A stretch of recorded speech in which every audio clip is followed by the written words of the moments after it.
हाय प्रिय विद्यार्थियों, आपका हमारे YouTube चैनल एलिवेटिंग वर्ड में स्वागत है। आइए शुरू करते हैं अपरिभाषित व अनिर्धारित संख्याओं के बारे में पढ़ना। इससे पहले आपको यदि वीडियो अच्छा लगे तो लाइक, सब्सक्राइब, कमेंट और शेयर करना ना भूलें। हम आपको बताने जा रहे हैं आज इस वीडियो में अपरिभाषित संख्याएं व अनिर्धारित संख्याएं क्या होती है इसके बारे में। इससे पहले आपको एक नजर भिन्न पर डालनी है। आइए एक नजर भिन्न पर डालते हैं कि भिन्न क्या है। कोई भी भिन्न हो, जैसे ये 7/4 भिन्न है, इसका एक मान होगा। वो मान क्या हो सकता है? वो मान दशमलव में हो सकता है, वो मान पूर्णांक हो सकता है। आई बात समझ में? तो कोई भी भिन्न होगी उसका एक मान होगा और वो मान दशमलव भिन्न में ही आता है या फिर पूर्णांक में भी आ सकता है। ठीक है, कैसे आता है ये मान? तो कोई भी भिन्न है उसका मान कैसे आएगा? तो ऐसे आएगा, अंश है ना, अंश के अंदर इस हर का भाग देने पर आएगा। कैसे? आइए देखो, ये है अंश, ऊपर वाला अंश, इसके अंदर नीचे जो लिखा हुआ है उस हर का भाग देंगे। नीचे जो लिखा होता है उसको हर बोलते हैं और ऊपर लिखा होता है उसको अंश बोलते हैं। तो अंश के अंदर हर का भाग देंगे। देखिए 4 का भाग 7 के अंदर देते हैं तो कितना आता है? एक बार भाग जाता है। देखो 4 एकम 4, 4 दूनी 8, तो दो बार तो नहीं जाएगा, एक बार ही जाएगा। 4 एकम 4 और 7 में से 4 चला भी गया, माइनस कर दिया आपने, तो कितना रहा? 3। 3 तो छोटा है, 4 से भाग नहीं जाता। भाग नहीं जाता तो क्या करेंगे? यहां पर दशमलव लगाएंगे और यहां 0 लगाएंगे। ठीक है, अब 30 के अंदर 4 का भाग जा सकता है। कितनी बार जाएगा? 7 बार। 4 सत्ते 28, 8 बार बोलोगे तो ज्यादा आ जाएगा, 4 8 32 हो जाएगा। तो 4 सत्ते 28, 7 बार चला जाएगा। 28 यहां लिखेंगे और इसको माइनस करेंगे 30 में से, तो कितना आएगा? 2। ठीक है, अब 2 वापस 4 से तो छोटा आ गया, लेकिन आपको पता है एक बार दशमलव लगा दिया है तो हर चरण में एक एक बार 0 तो उतरता जाता है या उतर सकता है। तो चलो 0 उतर गया 20 के पास में, अब ये हो गया 2 के पास में 0 उतर गया और क्या हो गया? 20 हो गया। 2 के पास में 0 उतर गया और क्या हो गया? 20 हो गया। अब 20 के अंदर तो 4 का भाग जा सकता है। कितनी बार? 4 पंजे 20, 4 पंजे 20, 5 बार जाता है।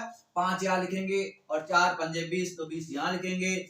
माइनस करेंगे तो आप देखेंगे 20 में से 20 गया 0। हमारा उत्तर आ गया 7 के अंदर 4 का भाग देने पर 1.75। 7 क्या था? अंश। अंश के अंदर हर का भाग देने पर कितना उत्तर आया? 1.75, 1.75। तो मैंने कहा था कि कोई भी भिन्न होगी उसका मान होगा, तो ये मान है।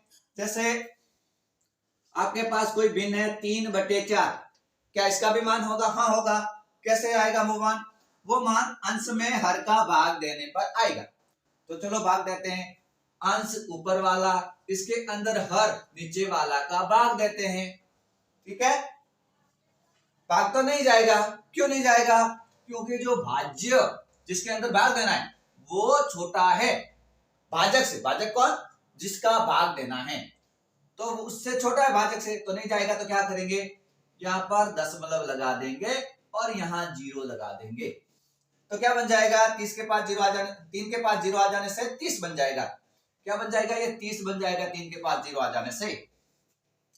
अब भाग जाता है क्या? हाँ जाएगा। 30 के अंदर 4 का भाग जाएगा और हो जाएगा 7 बार। 4 सत्ते 28, 4 8 32, 8 बार तो जाएगा नहीं। कितनी बार जाएगा? 7 बार। तो यहां लिखेंगे 7। 4 सत्ते 28, 28 यहां लिखेंगे।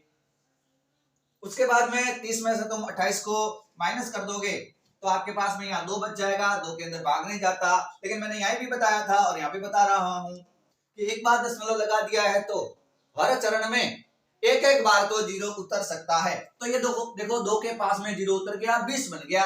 अब इसके अंदर 4 का भाग जा सकता है, बिल्कुल जा सकता है। इसके अंदर 4 का भाग कितनी बार?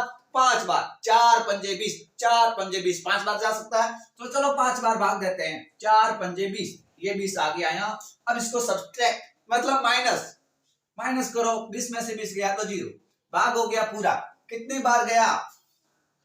0.75 0.75 बार भाग गया है। और 0.75 है ना, इसके आगे पॉइंट के आगे इस साइड में कुछ भी नहीं है तो 0 लिख सकते हो।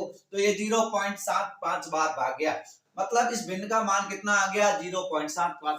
इस प्रकार से कोई और भिन्न दे रखी है, जैसे भिन्न है आपके पास में 5/2। तो मैंने पहले कहा था कि कोई भिन्न होगी उसका मान होगा या तो दशमलव में या पूर्णांक पूर्णांक, तो इसका भी मान होगा, हाँ होगा। कैसे आएगा वो मान? अंश में हर का भाग देने पर, इस अंश में इस हर का भाग देने पर। देखो भाग देते हैं, अंश है 5 और हर है 2, जो नीचे वाला है भिन्न के वो हर है, और उस हर का अंश में भाग देंगे। कितनी बार जाएगा? 2 एकम 2, 2 दूनी 4, 2 तिया 6, 3 बार नहीं 2 बार जाएगा, तो 2 दूनी 4, 5 में से 4 गया, कितना रहा? 1। 1 तो 2 से छोटा है, 1 तो 2 से छोटा, आगे भाग नहीं जाएगा, तो क्या करेंगे? दशमलव लगाएंगे, और दशमलव लगाने से 1 के पास 0 उतर जाएगा, तो कितना बन जाएगा? 10। अब 10 के अंदर 2 का भाग जाता है, कितनी बार? 2 पंजे 10, 5 बार। कितनी बार भाग जाता है? 5 बार। उत्तर आ गया 2.5। ये उत्तर ये क्या था? ये चीज क्या है? अंश के अंदर भाग, अंश के अंदर भाग मतलब 5 के अंदर 2 का भाग। कितनी बार आया? कितने बार गया? 2.5। उत्तर कितना आ गया? 2.5। ये जो 2.5 आया वो इस भिन्न का मान है। तो यहाँ पर आपने देखा कि ये भी भिन्न थी, इसका भी मान है, ये भी भिन्न थी, इसका भी मान है, ये भी भिन्न थी, इसका भी मान है। तो कोई भी भिन्न हो उसका मान होगा, कोई भी भिन्न हो उसका मान होगा। वह मान दशमलव में आ सकता है या फिर पूर्णांक संख्या हो सकती है। अभी तभी तो कहा कि कोई भी भिन्न हो उसका मान होगा, मतलब 5/0 एक भिन्न है तो इसका भी मान होगा, होगा ना? कितना होगा? चलो मान लेते हैं x होगा। कितना होगा? x, माना x होगा 5/0 का मान। मुझे 5 का मान ज्ञात करना है, तो क्या करूंगा मैं? 5 के भाग में 0 है तो भाग वाला पक्षांकन के बाद गुणे में चला जाता है, तो क्या बन जाएगा? 5 बराबर x गुणा 0।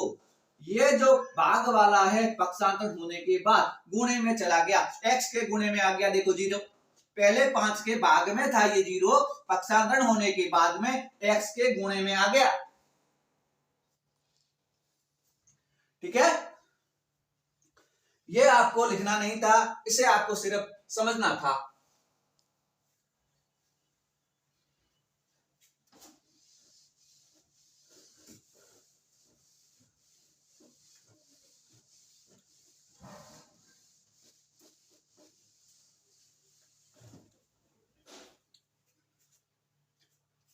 अब यहीं देख लो एक नजर वापस, यहां पर x का मान क्या रखें ताकि अपने पास उत्तर 5 आ जाए। x का मान तुम 1 रखोगे, 1 गुणा 0 0 हो जाएगा, 5 नहीं होगा।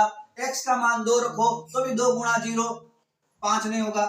x का मान कुछ भी रखोगे और यहाँ 0 से गुणा हो रहा है, आप जानते हो कि 0 से गुणा होता है तो उत्तर 0 ही आता है। चाहे किसी से भी गुणा करो 0 को, उत्तर 0 ही आएगा। तो 0 को x से भी गुणा करोगे तो उत्तर 0 आएगा, लेकिन 5 नहीं आएगा। मतलब x का कोई ऐसा मान नहीं है जिसके लिए 5 आ रहा है। आई बात समझ में? इसलिए x है वो क्या है? अपरिभाषित। देयर इंप्लाइज x है वो अपरिभाषित संख्या है, अपरिभाषित संख्या है।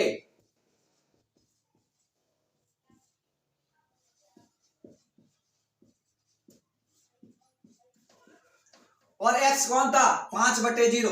x अपरिभाषित संख्या है और x कौन है? 5/0, अर्थात 5/0 है, वही तो x है, और x अपरिभाषित है, अर्थात 5/0 अपरिभाषित संख्या है। 5/0 अपरिभाषित संख्या है।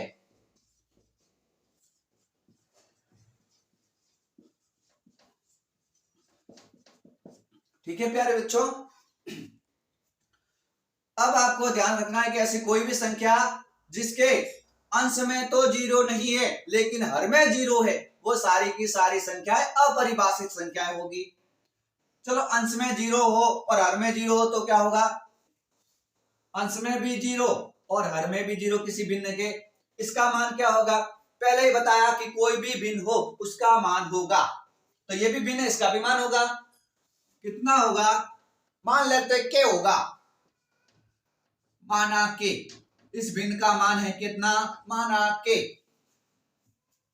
अब मुझे इस अंश का मान निकालना है। अंश के भाग में कुछ है तो आपको जिसका मान निकालना उसके भाग में कुछ है, पक्षांतर होने के बाद भाग वाला गुणे में चला जाता है। कोई भी भिन्न है, ठीक है, और आपको अंश वाला मान ज्ञात करना है तो अंश के बटे में वो जो हर है वो भाग में ही तो है, तो जो भाग वाला है वो पक्षांतर होने के बाद गुणे में चला जाएगा। जैसे मुझे ये जीरो ज्ञात करना है, ये जीरो, तो जीरो के जो बटे में है, जीरो के जो भाग में है, ये भाग वाला पक्षांतरण के बाद गुणे में चला जाएगा, ये के गुणे में चला जाएगा। ये जीरो इस साइड में पक्षांतरण के बाद उस साइड में के गुणे में चला जाएगा। भाग वाला पक्षांतरण के बाद गुणे में चला जाता है, तो देखो ये गुणे में आ गया के अपने उस साइड में जाने के बाद में। अब देखो के का मान क्या रखे कि उत्तर जीरो आए। जीरो का गुणा कैसे हो रहा है, के का मान कुछ भी रखो, एक रखो तो एक गुणा जीरो तो भी जीरो आ रहा है, दो रखो तो दो गुणा जीरो तो भी जीरो आ रहा है, तीन रखो तो तीन गुणा जीरो तो भी जीरो आ रहा है। मतलब के का मान है तो कुछ तो जरूर है, लेकिन क्या है उसका निर्धारण नहीं किया जा सकता, उसका निर्धारण नहीं किया जा सकता, उसका पता नहीं लगाया जा सकता, उसका निर्धारण नहीं किया जा सकता। के का मान यहां पर देखो सभी मानों के लिए, के सभी मानों के लिए यह समीकरण संतुष्ट होगी। के का मान एक रखोगे तो एक गुणा जीरो तो भी जीरो आएगा, के का मान दो रखोगे तो दो गुणा जीरो तो भी जीरो आएगा। तो ये समीकरण सभी मानों के जितने भी मान हैं उन सभी मानों के लिए संतुष्ट तो हो रही है, लेकिन कौन सा मान है वो पता नहीं चल रहा है, इसलिए के क्या है, अनिर्धारित संख्या। के मान का निर्धारण नहीं किया जा सकता, इसलिए के अनिर्धारित संख्या है। तो क्या लिखेंगे, इसलिए के अनिर्धारित संख्या है, अनिर्धारित। के मान का पता नहीं चल रहा क्योंकि के का मान कुछ भी रख रहे हैं, सभी मानों के लिए संतुष्ट हो रही है, तो के मान का निर्धारण नहीं किया जा सकता, इसलिए के अनिर्धारित संख्या है।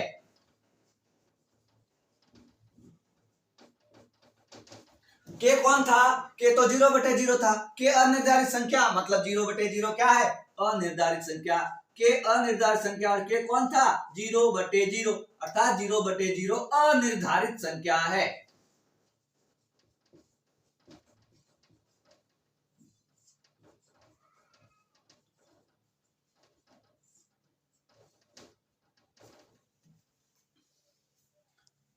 अब आप इसका नोट्स तैयार कर सकते हो स्क्रीनशॉट लेकर के, ठीक है। अब हम आपको इनकी परिभाषा भी क्या है वो भी आपको बता दे रहे हैं, पहले इसके नोट तैयार कर दो।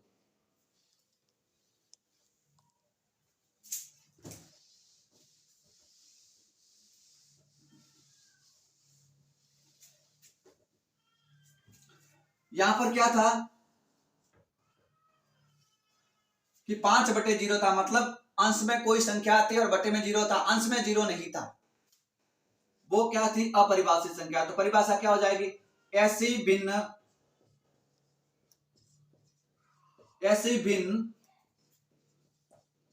जिसके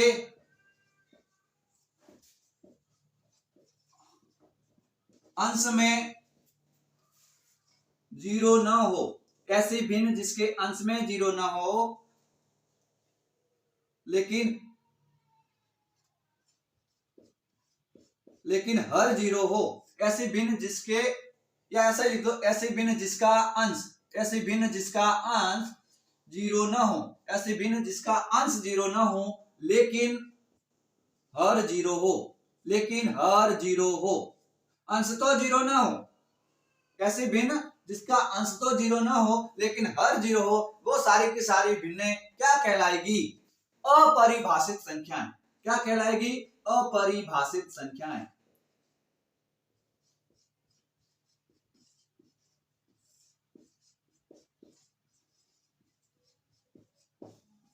ऐसी संख्याएं जिनका अंश है वो तो जीरो नहीं है लेकिन हर जीरो है, वो क्या कहलाएगी, अपरिभाषित संख्याएं।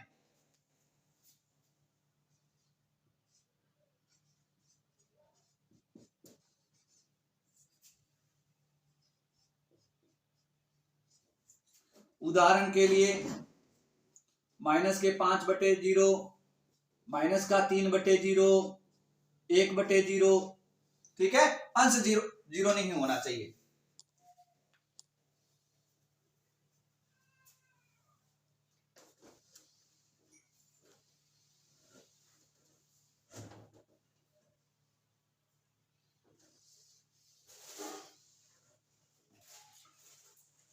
अनिर्धारित संख्या क्या होगी?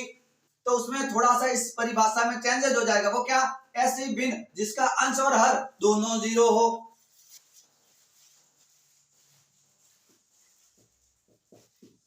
ऐसी भिन्न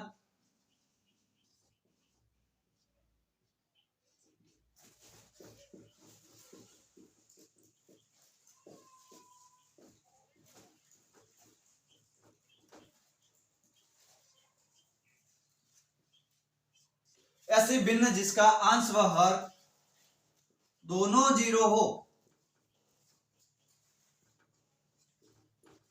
ऐसे भिन्न जिसका अंश व हर दोनों जीरो हो क्या कहलाएगी? अनिर्धारित संख्याएं। अनिर्धारित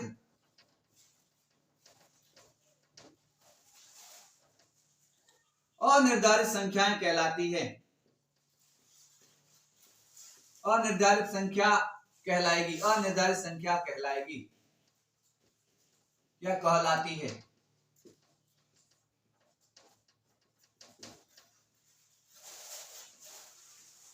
उदाहरण के लिए 0/0। इसका देखो अंश और हर दोनों जीरो है, इसलिए अनिर्धारित संख्या कहलाएगी। प्रिय विद्यार्थियों, मैंने आपके अपरिमेय संख्याएं पढ़ाया, उसमें कुछ संख्याएं लिखी ऊपर और उसके बटे में भी जीरो लिख दिया था। ठीक है, तो वो आप सुधार कर देना, वो काट देना। वो अपने अपरिमेय संख्याओं के उदाहरण में जिन उदाहरणों में बटे में जो जीरो है, हर में जीरो है, उन्हें आपको नोट्स में से वो उदाहरण हटा देना है, क्योंकि वो गलती हो गई थी जल्दबाजी में, इसलिए। और आपको ये ध्यान रखना है। बाकी इसका आप स्क्रीनशॉट भी लेना है और इसके नोट्स भी तैयार करने हैं। ठीक है, और ये मैंने समझाया वो समझ में आ जाता है तो बहुत अच्छी बात है, लेकिन सबसे इंपॉर्टेंट तो यही है, इसकी परिभाषा है ना। ये इतना आपको आता है तो काफी है, और समझ में आ गया है तो और अच्छी बात है। और यदि आपको ये वीडियो पसंद आया है तो लाइक, शेयर, सब्सक्राइब और कमेंट करना ना भूलें। धन्यवाद।